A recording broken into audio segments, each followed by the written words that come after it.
दूध से घी तो सभी घरों में निकाला जाता है और हम ज़्यादा से ज़्यादा घी निकालने की कोशिश करते हैं क्योंकि घी सेहत के लिए बहुत फ़ायदेमंद है।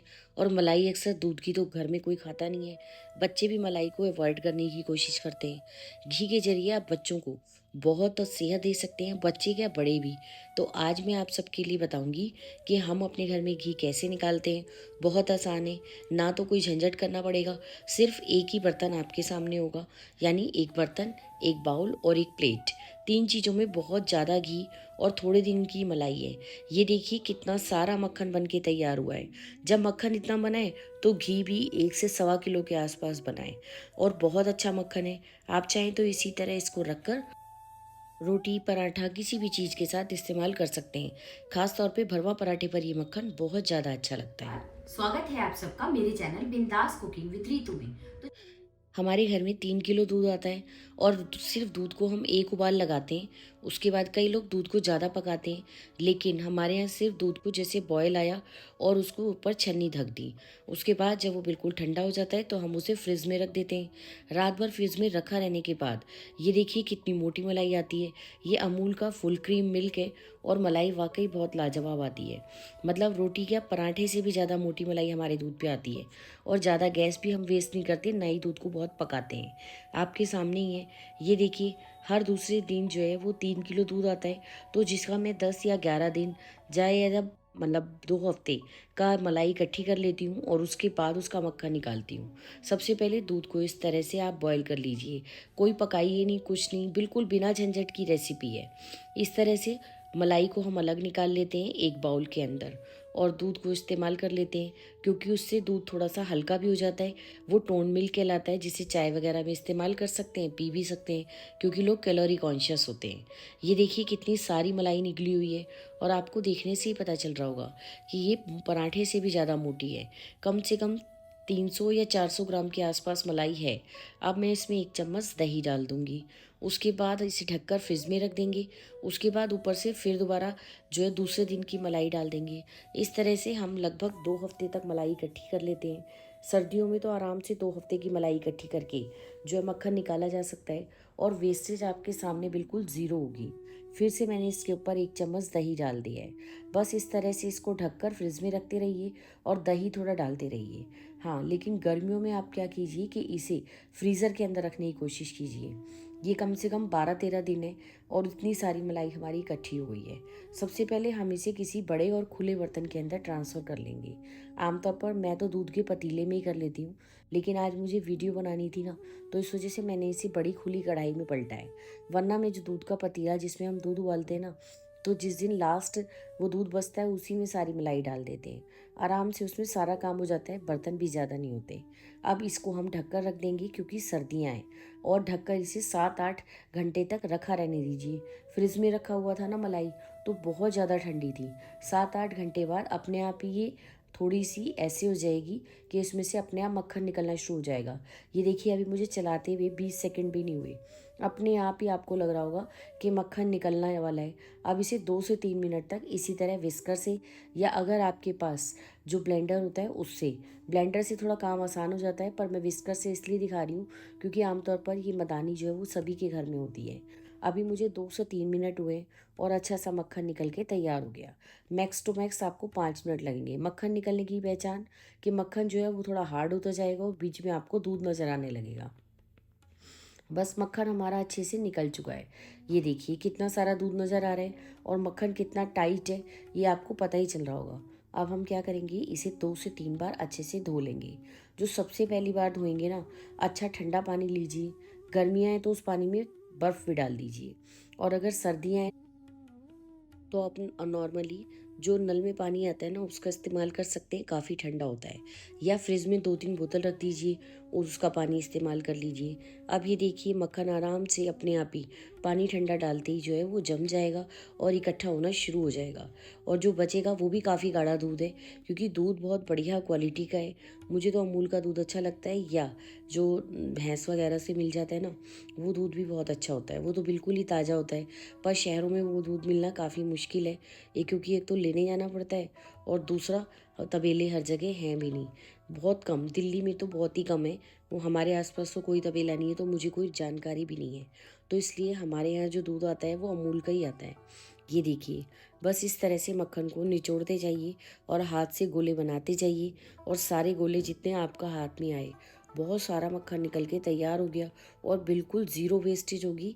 आप खुद ही देखेंगे। रेसिपी थोड़ी लंबी हो जाती है, लेकिन उसे अच्छे से दिखाना हो तो सारे प्रोसेस को अच्छे से देखना ज़रूरी है। आप सबको रेसिपी अच्छी लगी तो प्लीज़ चैनल को लाइक, शेयर और सब्सक्राइब ज़रूर कर दीजिएगा।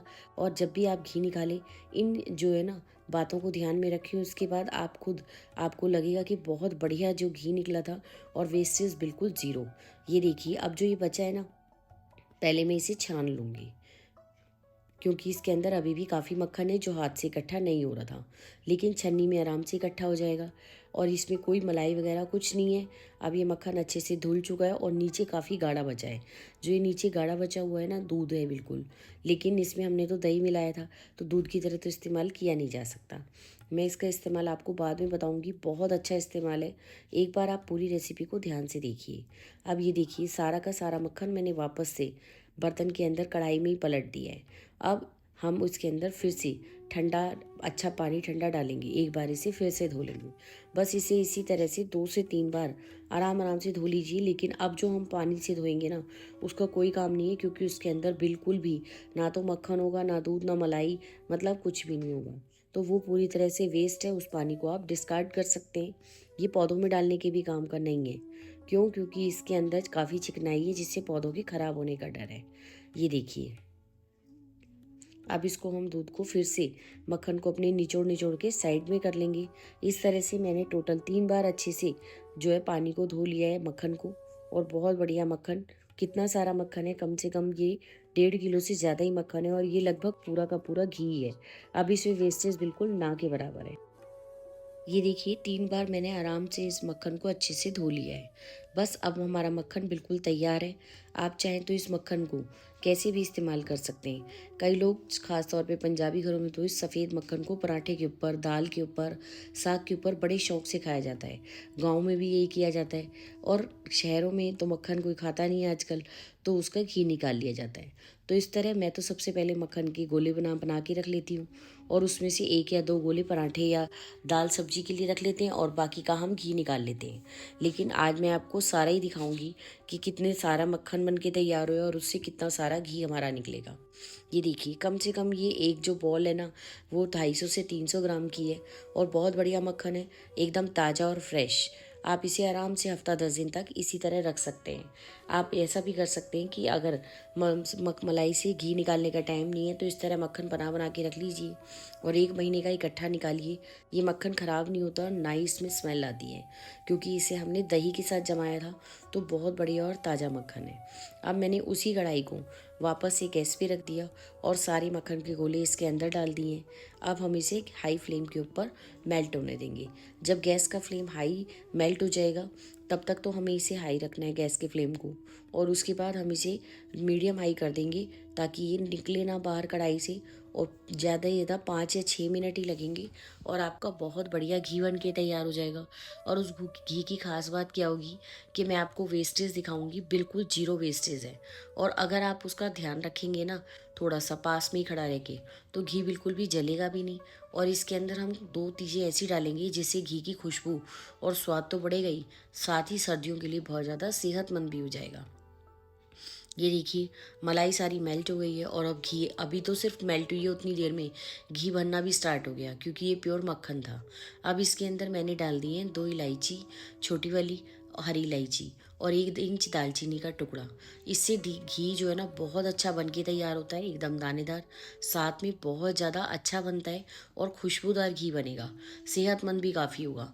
ये देखिए, अब मुझे चलाते चलाते 5 मिनट हो चुके हैं और हमारा घी काफ़ी हद तक बनने की तरफ तैयार है। बस जैसे ये झाग आनी ख़त्म होगी ना, इसका मतलब हमारा घी जो है वो बिल्कुल रेडी है। और नीचे वाला जो इसके नीचे कम सा बचा है ना, वो भी मैं आपको दिखाऊंगी कि कितना कम है।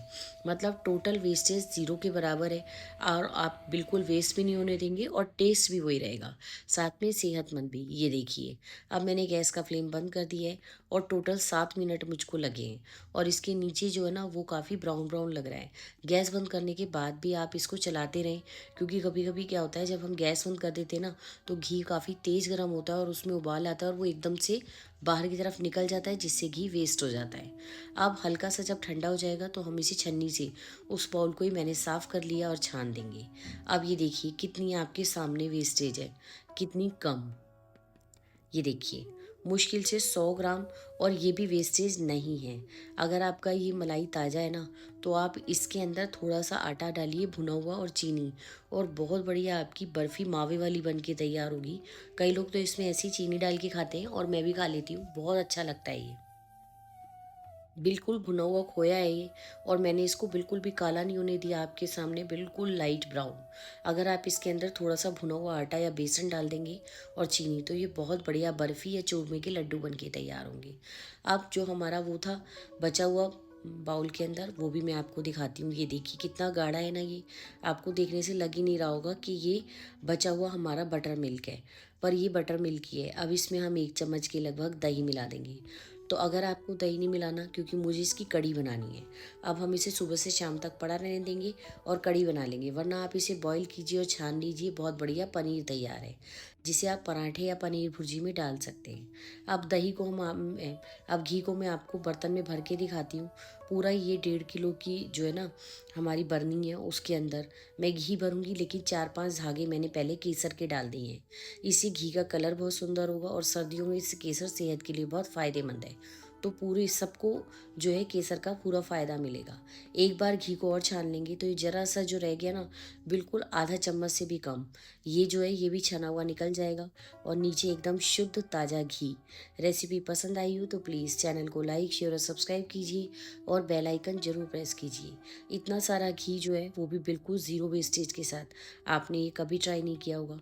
एक बार इस तरह से घी बना कर देखिए, आपको एक बहुत ज़्यादा घी, सेहतमंद और फ़ायदेमंद घी, क्योंकि इसमें हमने इलायची डाली है, दालचीनी डाली है, और साथ में केसर के धागे जो हमेशा घी में मौजूद रहेंगे और शरीर को सेहत देते रहेंगे। सबको रेसिपी पसंद आई हो तो प्लीज़ चैनल को लाइक, शेयर और सब्सक्राइब कीजिए।